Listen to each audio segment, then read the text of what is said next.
কারো অশ্লীল ছবি, ভিডিও, অডিও এগুলো যদি কারো কাছে থাকে, তখন এগুলো যেই ব্যক্তির, সে ব্যক্তিকে বলা হয় যে এগুলো দিয়ে তোমার সামাজিক এবং ব্যক্তিগত যে মর্যাদা রয়েছে, এই সামাজিক এবং ব্যক্তিগত মর্যাদা নষ্ট করে দিব, হানি করব, তোমার মানসম্মানের ক্ষতি করব।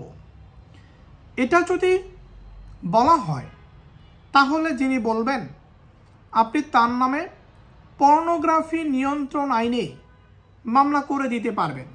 এবং সেই মামলায় আপনি যদি প্রমাণ করতে পারেন যে আপনার সামাজিকভাবে বা ব্যক্তিগতভাবে মর্যাদা হানির জন্য এই ছবি, ভিডিও বা অডিও ব্যবহার করার কথা আপনাকে বলা হয়েছে, সঠিক প্রমাণ যদি থাকে, তাহলে আপনি তাকে 5 বছর পর্যন্ত জেলের ভাত খাওয়াইতে পারবেন পর্নোগ্রাফি নিয়ন্ত্রণ আইনে মামলা করার মাধ্যমে।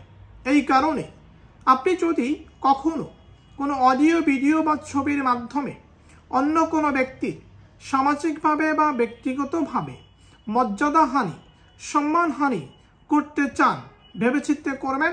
আর না হলে এই পর্নোগ্রাফি নিয়ন্ত্রণ আইনে আপনি মামলা খাবেন এবং জেলের ভাত খাবেন।